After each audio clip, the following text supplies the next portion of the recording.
contre Biloulou, 3-0 contre Biloulou. Nous avons en loser un Ime contre Sparax. Le gagnant va affronter Little Monk qu'on vient de voir. Bouboun contre Coucou, c'est moi. Et Akai contre Krabi. Krabi, on le rappelle,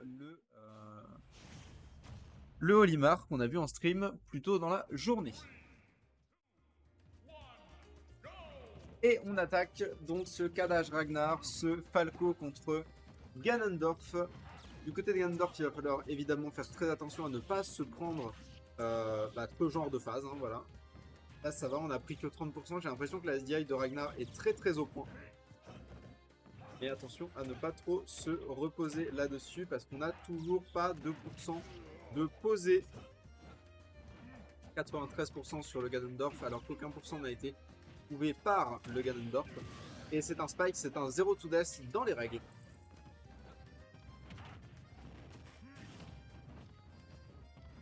On va tenter de récupérer... Je vois le fan club de Kadaj dans le chat. Qui se retrouve du coup dans une situation très inconfortable puisqu'il a une stock de retard sur ce Falco qui n'a de fait plus besoin d'approcher et qui peut simplement bait and punish, qui peut juste l'attendre et c'est tout. Et qui n'a pas l'air décidé à juste l'attendre et c'est tout, qui va continuer à lui foncer dessus et qui va prendre ce backer et on revient pratiquement à l'even.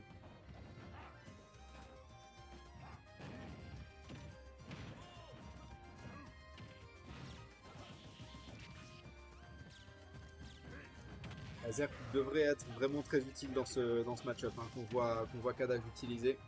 On voit beaucoup Ragnar utiliser son up air à Ganondorf. C'est un très très bon outil. C'est un outil de... c'est une God of Mini Option très très très efficace.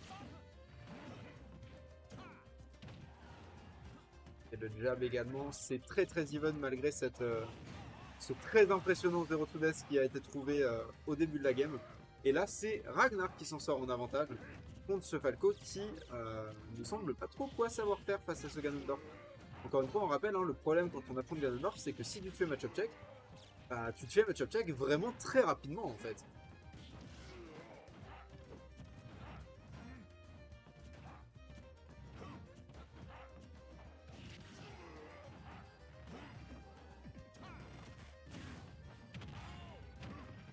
Et ok, on a mis 47% sur cette phase. 47%, c'est vraiment vraiment beaucoup. Et là maintenant du côté de Kadaj, ironiquement, il faudrait réussir à se bloquer un peu plus. C'est l'inverse de ce que je disais tout à l'heure. Et c'est pas la mort, mais c'est pas très loin. Là, c'est la mort. Là, c'est la mort qui a été trouvée avec ce Donner. Et c'est un 1-0 pour Ragnar. Malgré ce 0 qui est vraiment très impressionnant, je le rappelle. Lors de la stock numéro 1, c'est Ragnar qui s'en sort gagnant sur cette game numéro 1.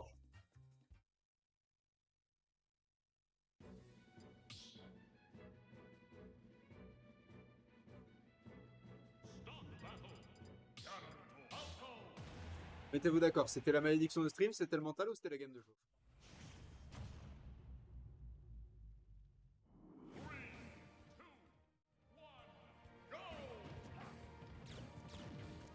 Et on repart ce coup-ci sur Battlefield. Et c'était une dash attack jab que je viens de voir. Je savais pas que ça marchait, mais manifestement ça marche. Un Doria qui passe et qui va mettre des bons gros pourcents, 86% déjà trouvé sur le Falco. Kadaj qui, j'ai l'impression, ouais, se laisse un petit peu avoir, se laisse un petit peu rentrer dans la tête. Il ne sait pas trop quoi répondre face à ce Ganondorf qui lui met vraiment des bonnes grosses phases bien énervées. Bien énervé. Mais bon, là ça va, on est revenu à l'even en termes de pourcent. Est-ce qu'on va trouver un kill rapidement? C'est tout à fait possible, voilà, sur ce nerf notamment. Et Ragnar qui se retrouve à 80%. Et encore une fois, Kadaj qui doit se retrouver dans une situation où il doit approcher Ganondorf. Et c'est pas très enviable comme situation, sachant que chacun des coups que Ganondorf peut te mettre en punish met entre 10 et 25%.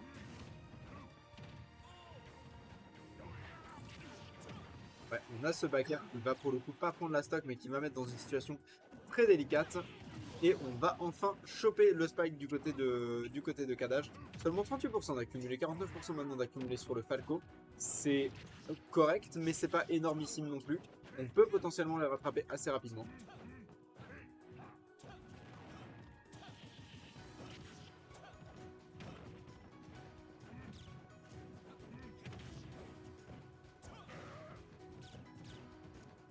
La game qui est de nouveau vraiment très even. Peut-être une missing put du côté de Kadaj. Et je vois qu'on se prend le laser de la backthrow de.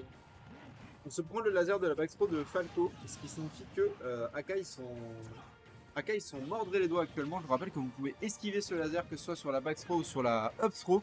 Vous pouvez esquiver ce laser en utilisant votre DI derrière Falco et en bas.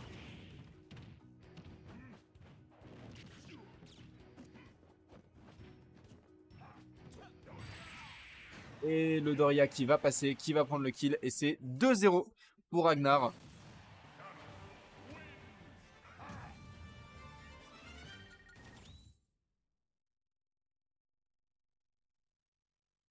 Les bans sont les mêmes. Et du côté de Kadash, si on veut gagner ce set, il va s'agir maintenant d'un reverse 3-0.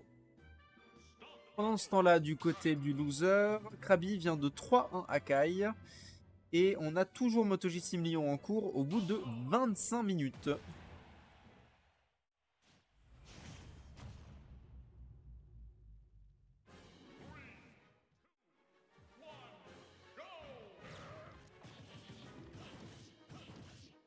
Et ça repart immédiatement sur les phases de Falco. On l'a vu, hein, Kadash qui est tout à fait capable de mettre un bon 0 to death à ce Ganondorf si l'envie lui en prend. Mais on a bien vu lors de la game numéro 1 que ça ne suffisait pas. Il faut aussi se maintenir en place face à ce Ganondorf qui fait vraiment très peur et qui fait vraiment très mal.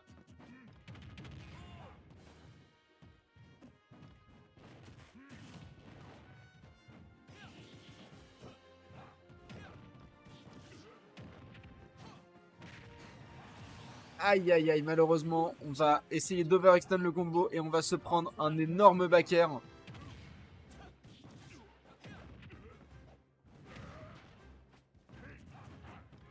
Kadash qui se retrouve de nouveau dans une position vraiment pas enviable où il faut approcher Ganondorf. Il peut se faire punir par à peu près n'importe quoi. Heureusement, on va pas se faire shield grab, ça aurait mis quelques autres pourcents supplémentaires vraiment très dangereux. Est-ce que ça prendra le kill? Ça prendra le kill. Le reverse, on y croit? Eh bah écoute, on y croit. Il a que 44% d'accumulé sur lui face à 0 contre Ragnar. Voilà, attention, attention. Hein. Attention à ce grab qui peut être dévastateur quand on affronte un Ganondorf. Ça peut vraiment mettre très très mal. Ganondorf n'a pas de kill throw, mais il a des throws qui sont vraiment très dangereuses. Et il a des combo throws qui peuvent combo dans ce Nair et dans ce up air notamment.